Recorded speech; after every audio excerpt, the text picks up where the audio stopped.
जय हिंद दोस्तों, जय हिंद बच्चों। स्वागत करता हूं आपका एलएन ग्रुप ऑफ आईएएस बड़ौडिया में। और आज का हमारा टॉपिक है मानव विकास के उपागम। तो प्रीवियस क्लास में हमने ये देखा है कि मानव विकास क्या है, मानव विकास में सार्थक जीवन कब होता है, वृद्धि एवं विकास क्या होता है। अगर आपने नहीं देखा है या आपको नहीं मालूम है तो प्रीवियस आप वीडियो में जाकर के देख सकते हैं। उसके बाद से हमने कल के क्लास में देखा था कि मानव विकास के स्तंभ क्या होते हैं, यानी आधार क्या होता है जिससे मानव विकास करता है, और मानव विकास के सूचक क्या होते हैं। सूचक कहा जाएगा कि जिससे मानव विकास को पहचाना जाता है कि कौन मानव विकसित है या कौन मानव विकसित नहीं है, तो वो सूचक है। और उसके बाद आपका अगला टॉपिक है मानव विकास के उपागम। चलिए आते हैं टॉपिक पे डायरेक्ट। मानव विकास के 4 उपागम माने जाते हैं, और वो 4 उपागम कौन कौन से हैं तो देखिए। पहला होता है जिसको बोलते हैं आय उपागम। अच्छा, सबसे पहले तो ये बात समझ लीजिए कि उपागम का मतलब क्या होता है। ठीक है, उपागम का मतलब होता है विकास को देखने का तरीका या विकास का तरीका समझ रहे हो ना, अप्रोचेस। यानी अप्रोच कौन कौन से होते हैं जिससे मानव विकास करेगा या जिस पर मानव विकास कर रहा है, या कैसे उसको हम समझेंगे कि मानव विकास ने इस तरह से किया है। अब एक एक पॉइंट क्लियर रूप से समझिए। सबसे पहला चीज हमने समझाया था कि मानव विकास के सूचक क्या है। तो सूचक के लिए मैंने बताया कि सूचक बोला जाता है कि मानव विकास का वो एक स्तर होता है, लेवल होता है। ठीक है, कि इतना लेवल पर मानव आ गया। यानी 3 सूचक थे, कौन कौन सा? शिक्षा, दूसरा स्वास्थ्य, तीसरा कार्यशक्ति। यानी कि मानव ने अगर ये 3 चीजें, इस 3 चीजों को प्राप्त करके तीसरे स्तर पे आ गया तो हम कहेंगे कि मानव विकास कर चुका है। ठीक है, तो वो स्तर है। अच्छा, ये स्तर बनाने के लिए उसे जिसकी सहारा लेना पड़ता है, जिससे उसकी आधार बनती है, उसको स्तंभ बोला गया। यानी कि 4 पिलरों के साथ मैंने बताया था कि 4 ऐसे मजबूत पिलर होते हैं जिसके बल बदौलत पे मानव अपने विकास को खड़ा कर पाता है। ठीक है, अब मानव अपने विकास को खड़ा कर लिया तो अब उसको पहचानने का तरीका क्या होगा, उसी को हम लोग बोलते हैं उपागम। बात समझ में आ रहा है? उसको क्या बोलेंगे? उपागम। चलिए, तो 4 उपागम होते हैं जिससे विकास को देखा जाएगा। पहला होता है आय उपागम। तो आय उपागम किसको बोलते हैं? इसमें कहा जाता है कि जितनी आय उतना विकास।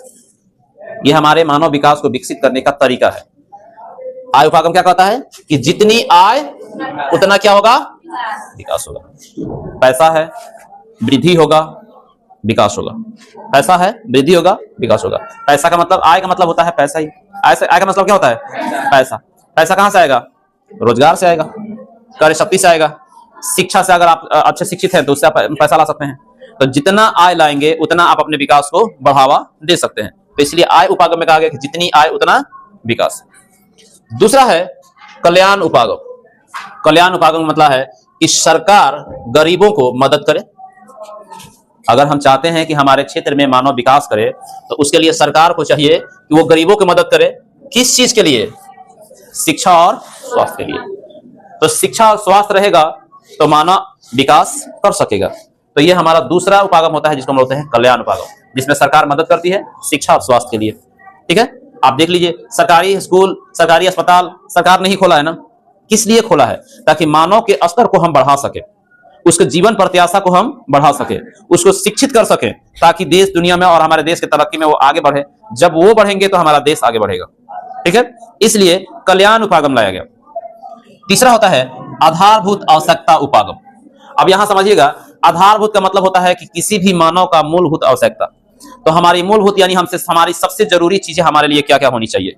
देखिए, तो मूलभूत आवश्यकता में होता है सबसे पहले तो हमको शिक्षा चाहिए। एक मानव की सबसे बड़ी जरूरत क्या है? शिक्षा। दूसरा, स्वास्थ्य अच्छा होना चाहिए। तीसरा, भोजन की पूर्ति होनी चाहिए। चौथा, जल की पूर्ति होनी चाहिए। पांचवा, स्वच्छता होना चाहिए। और छठा, आवास होना चाहिए। ये हमारी मूलभूत आवश्यकताएं हैं। अगर ये चीजें हमें हासिल होता है तो हम अपने आधारभूत आवश्यकताओं को पूरा कर सकेंगे, और जैसे ही मेरी आधारभूत आवश्यकताएं पूरा होगी हम अपने विकास के रास्ते में आगे बढ़ जाएंगे। ठीक है, चौथा है आपका क्षमता उपागम। क्षमता उपागम, कैपेबिलिटी। लोगों में इतनी योग्यता हो कि वे अपने जीवन के अच्छे फैसले ले सके। अब ये यहां से समझिए, पहले मानव के पास जितनी आय होगी उतना विकास करेगा। अब उसमें चाहिए सरकार को मदद करे शिक्षा और स्वास्थ्य के लिए। जब शिक्षा और स्वास्थ्य आएगा तो मानव के आधारभूत आवश्यकताओं की बात होगी। मानव की आधारभूत आवश्यकताएं क्या क्या होगी? शिक्षा होगा पहले, उसके बाद उसको स्वास्थ्य चाहिए, फिर उसको भोजन चाहिए, उसको जल आपूर्ति मिलना चाहिए, उसकी स्वच्छता होनी चाहिए और उसे आवास मिलना चाहिए। अब मानव यहाँ पे आय से विकसित हो गया, शिक्षा से विकसित हो गया, स्वास्थ्य से विकसित हो गया। अब मानव को चाहिए कि उसे क्षमता उतना पावर उस अंदर होना चाहिए कि अपना फैसला वो खुद ले सके। इसी बात को तो अमर्त्य सेन ने कहा था कि मानव विकल्पों में वृद्धि के साथ साथ मानव को स्वतंत्रता होनी चाहिए उन विकल्पों को चुनने की। तो अगर मानव को उन विकल्पों को चुनने की स्वतंत्रता है, इट मीन्स ये हुआ कि मानव ने क्षमता में विकास कर लिया। मानव के किस में विकास हुआ? क्षमता में। क्षमता होनी चाहिए कि हम चुन रहे हैं, हमको डॉक्टरी करना है, हमको इंजीनियरिंग करना है, मुझे बिजनेस करने हैं, उद्योग लगाने हैं, हमको घरेलू कोई भी नुस्खा करना है, खेती करने हैं, कृषि में हम एग्रीकल्चर में जाना चाहते हैं, तो ये मेरे पास उतना क्षमता होना चाहिए। क्षमता कहां से आएगा?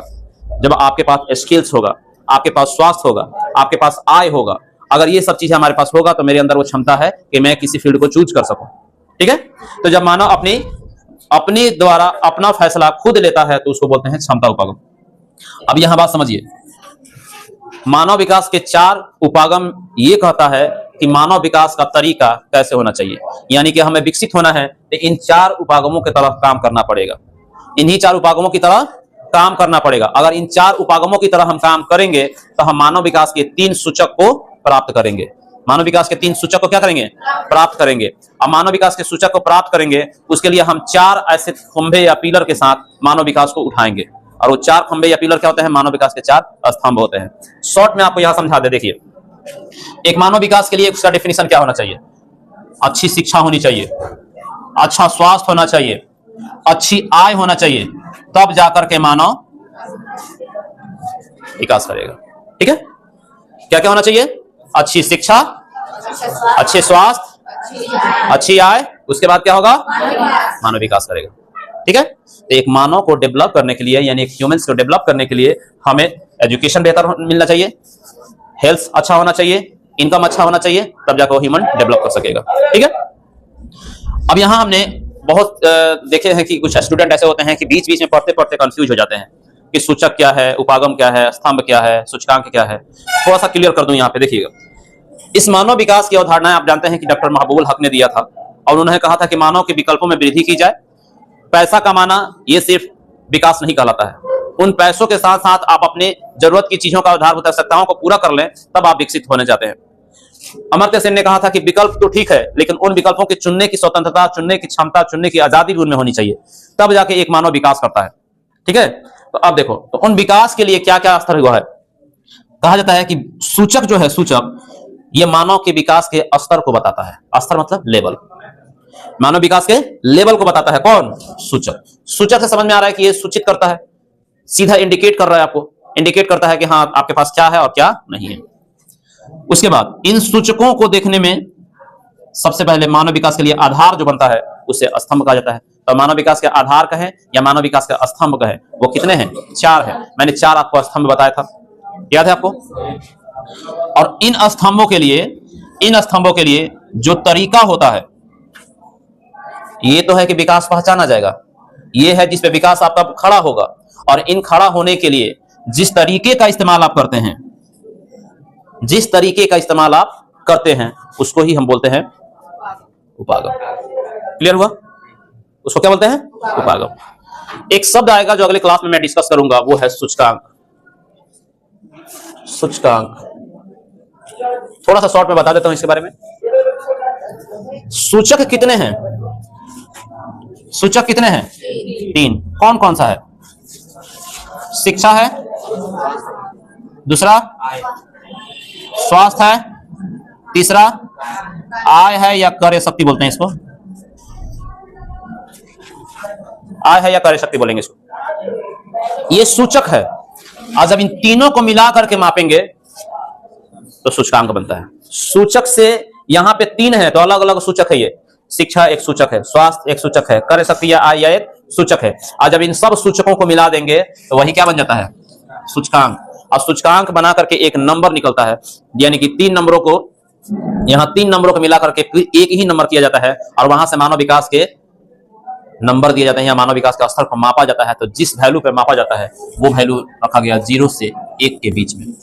यानी किसी देश का मानव विकास किस रूप में है उसको मापने के लिए जिसका उपयोग किया जाता है उसे हम लोग बोलते हैं सूचकांक। यानी इन्हीं सूचकों के माध्यम से एक संख्या निकाला जाएगा और वो संख्या 0 से 1 के बीच में होगा, और इसे ही मानव का सूचकांक कहा जाता है। समझ में आया? फिर से एक बार समझ लीजिए, मानव विकास के उपागम क्या होते हैं? तो इसके आधार को यानी कि स्तंभ को बनाने के तरीके होते हैं, ये 4 होते हैं। आय होता है, इसमें जितना आय होगा उतना विकास होगा। कल्याण उपागम जिसमें सरकार मदद करे, शिक्षा और स्वास्थ्य देती है। आधारभूत आवश्यकता यानी मानव की आधारभूत आवश्यकताएं शिक्षा, स्वास्थ्य, भोजन, जलापूर्ति, स्वच्छता, आवास आते हैं। और क्षमता उपागम यानी कि मानव उतना कैपेबल हो जाए कि अपने फैसला वो खुद से ले सके। ठीक है, उम्मीद है आप सबको समझ में आया होगा। जो चैनल पे है चैनल को सब्सक्राइब करें, लाइक करें, शेयर करें।